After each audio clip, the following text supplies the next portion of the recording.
Welcome back to Shadow Cinemas. Lady getup concept base பண்ண படங்கள் எல்லாம் இதுக்கு முன்னாடி 4 பகுதிகளாக சஜஸ்ட் பண்ணியிருந்தோம். இன்னைக்கு 5வது பகுதியில் இன்னும் ஒரு சில படங்கள் பற்றி சொல்கிறேன், நோட் பண்ணிக்கோங்க. இன்னைக்கு லிஸ்ட்டில் ஃபஸ்ட்டு பார்க்க போகிற படம் 2002 இங்கிலீஷில் வந்த ஜுவானா மேன். எத்தனை பேர் கேள்விப்பட்டிருக்கீங்கன்னு தெரியல. Such an under rated movie, சூப்பராக இருந்தது. எதிர்பார்த்ததை விட ரொம்ப நல்லா இருந்துச்சு. படத்துடைய பிளாட் படி ஹீரோ ஒரு பேஸ்கெட் பால் பிளேயர், மென்ஸ் டீம்லேருந்து அவரை துரத்திடுறாங்க. அதுக்கப்புறம் போய் உமன்ஸ் டீமில் சேர்ந்துடுறாப்புல. ஸோ அதுக்கப்புறம் என்ன ஆச்சு அப்படிங்கிறத செம்ம காமெடியாக சொல்லியிருந்தாங்க. அடல்ட் கண்டென்ட் எதுவும் இல்லை, பட் செக்ஷுவல் ரிலேட்டட் ஜோக்ஸ் தான் கொஞ்சம் அதிகமாக இருந்துச்சு. இப்போ இவ்வளோ வருஷம் கழித்து இந்த படத்துக்கு ஒரு சீக்வல் அனௌன்ஸ் பண்ணியிருக்காங்க. இந்த சீக்வல் இன்றைக்கி ப்ரெசன்ட் டேயில் இருக்கக்கூடிய உமன்ஸ் டீமில் என்னென்ன கோல்மால் நடக்குது அப்படிங்கிறத எடுத்து பேச போகிற ஒரு ஃபுல் ஃப்ளெட்ஜ்டு ஸ்போர்ட்ஸ் மூவியாக தான் இருக்கும் அப்படின்னு சொல்லியிருக்காங்க. ஸோ இந்த சீக்வலுக்காக நீங்கள் வெயிட் பண்ண வேண்டாம், பார்ட் 1 போய் என்ஜாய் பண்ணுங்கள். தரமாக இருந்துச்சு. இன்னைக்கு லிஸ்ட்டில் ரெண்டாவதாக பார்க்க போகிற படம் 2011 ஜெர்மனில் வந்த ருபல் டைகாட்ஸ், அதாவது இங்கிலீஷ் டிரான்ஸ்லேஷனில் உமன் இன் லவ். இந்த படத்தோடைய பிளாட்டும் இந்த ஃப்ரான்ச்சைஸை ஸ்டார்ட் பண்ண ஹெல்ப்ஃபுல்லாக இருந்த டூட்ஸி படத்தோட பிளாட்டும் எக்ஸாக்டாக சிமிலர். ஹீரோவுக்கு சினிமாவில் நடித்து பெரிய ஆள் ஆகணும்னு ஆசை, பட் வாய்ப்பு கிடைக்கல. அலெக்ஸுக்கு கிடைக்கல, ஆனால் அலெக்சாண்ட்ராவாக கிடைக்குது. ஸோ அதுக்கப்புறம் என்ன பண்ணார் அப்படிங்கிறத சூப்பராக காமிச்சிருந்தாங்க. யூரோப்பியன் மூவி, கண்டிப்பாக அடல்ட் கண்டென்ட் இல்லாமல் இருக்காது. ஹாஃப் நியூடிட்டி அதிகமாகவே தெரியுது. ஸோ அதை மட்டும் கொஞ்சம் அட்ஜஸ்ட் பண்ணிக்கோங்க. மற்றபடி செமையாக இருந்துச்சு, கண்டிப்பாக ட்ரை பண்ணி பாருங்கள். இன்னைக்கு லிஸ்ட்டில் மூணாவதாக பார்க்க போகிற படம் 2000 இங்கிலீஷில் வந்த பிக் மோமாஸ் ஹவுஸ். இந்த படத்தோடைய பிளாட் படி ஹீரோ ஒரு FBI ஏஜென்ட் ஒரு அம்மாவையும் பையனையும் காப்பாற்றுறதுக்காக ஆயா வேஷம் போட்டு அண்டர் கவரில் போகிறாரு.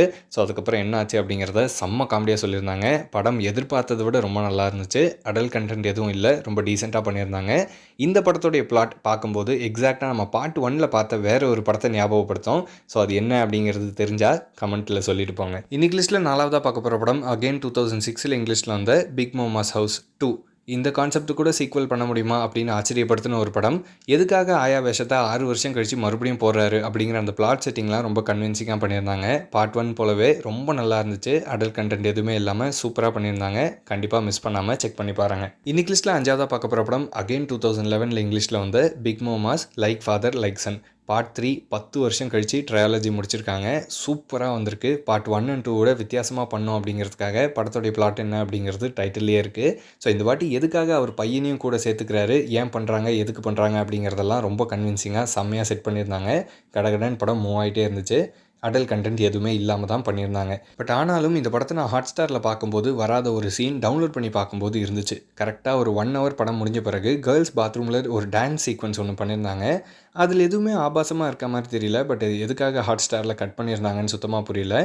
டவுன்லோட் பண்ணி பார்க்குற மாதிரி இருந்தால் கண்டிப்பாக அந்த சீனையும் மிஸ் பண்ணாமல் செக் பண்ணி பாருங்கள். இன்னைக்கு லிஸ்ட்டில் 6ஆவதாக பார்க்க போகிற படம் 2005 ரஷ்யனில் வந்த லுபி மென்யா, அதாவது இங்கிலீஷ் டிரான்ஸ்லேஷனில் லவ் மீ.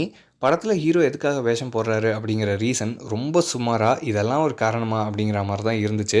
ஒரு சில சீன்ஸ் ரொம்ப நல்லா இருந்தாலும் ஓவரால் படம் ரொம்ப ஆவரேஜாக தான் இருந்துச்சு. லோ பட்ஜெட் படம் அப்படிங்கிறதுனாலயா இல்லை ரஷ்யன் லாங்குவேஜ் இண்டஸ்ட்ரியே இப்படி தானா அப்படின்னு எக்ஸாக்டாக தெரியல. ஸோ வித்தியாசமாக ட்ரை பண்ணி பார்க்கணும் அப்படின்னு நினச்சா மட்டும் செக் பண்ணி பாருங்கள், இல்லைனா ஸ்கிப் பண்ணிக்கலாம். ஸோ இன்றைக்கி லிஸ்ட்டில் பார்த்த படங்கள்லாம் கண்டிப்பாக பார்த்து என்ஜாய் பண்ணுவீங்க அப்படின்னு நம்புகிறேன். இன்றைக்கி லிஸ்ட்டை இதோட முடிச்சிக்கலாம். பட் ஃப்ரான்ச்சைஸ் இன்னும் முடியல. இதே கான்செப்ட்டில் இருக்கக்கூடிய இன்னும் ஒரு சில படங்களை பற்றி அடுத்த பகுதியில் சீக்கிரமே வந்து சஜஸ்ட் பண்ணுறேன். கண்டிப்பாக பார்த்து என்ஜாய் பண்ணுவீங்க அப்படின்னு நம்புகிறேன். இன்னொரு சூப்பரான வீடியோவில் சந்திக்கலாம். தேங்க்யூ.